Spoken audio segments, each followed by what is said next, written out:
Kita anak ko to yung kanang na siya chair diha no office siya na ano. Diha na siya pag umay kaon tanaw na siya TV. Kahilak mo sa tana mo. Ora gid na iya. Salamat, daghan jud kay salamat. Yuri ka mo, ma'am. Yes, ma'am. Naamo diri kada gabi nagaampo padayon ta pag-ampo kay walay imposible ba makauli to siya kung wala na yung makapugong bisag kinsang mga bangaga. Yes! Why mga bangag ng mga pugong. Makauli na dyan, ma'am. Ma'am, makauli na gid, ma'am. Makauli na siya. Yes!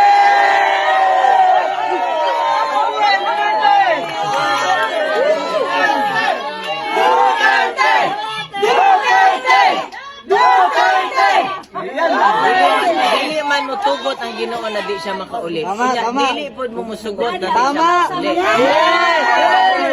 Makauli na siya. Signadra, ma'am. Kabalo ko. Ma'am, signadra. Kabalo ko kahilakon gani ko kay kabalo ko rain or shine yun mo na.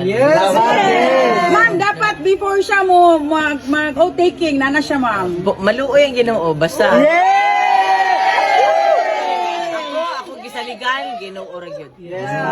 Pati siya yang gisagaligan karon gani ingko Lord. Simple naman niya ang gusto. Gusto lang niya matulog aning kugang-kugang na balay. Na ako sa sulod ba? Okay, magsulod ko mao na di ko usahay ganahan mo ari. Bulok-bulok naman ni kay dugay naman ni mas tiulang pa man ni kay Kitty. So, kantiwan si Kitty basta mas tiulang pa ni kay Kitty si pila bulok-bulok daga na yung bulok-bulok di ba?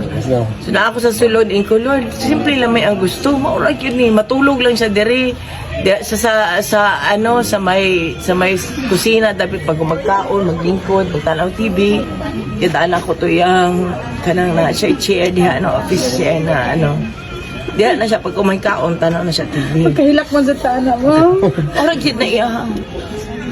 Wagi na siya ko so ko Ginoo ibalik lang gud siya. Wa man siya naghandom nga maiyahan ng palasyo sa Malacañang lahi man ko handom ang Malacañang.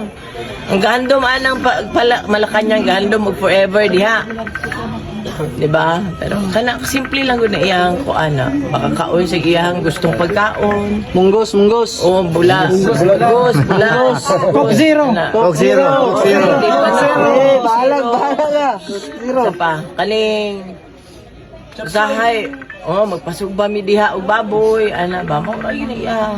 Ang timpla magud sa baboy ana asin ra. Maura asin ra. Na Ma'am mauna. Halilet, ano po message ni Tatay Digong sa mga naandito lagi sa labas ng bahay niyo po?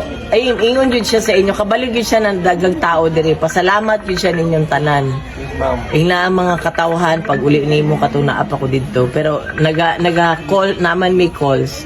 So, kaning karong ano, ay dapat ganiha to gi-move nila kay naa daw siya PT. Pero akong emailan ang dito na dapat nga nganong gi-move nila to na pwede man to i-schedule og lain. So dapat ang calls na Mama nila from Net25 po, ma'am. Ma'am, sa imong message niya nakadaog si Tatay Digong.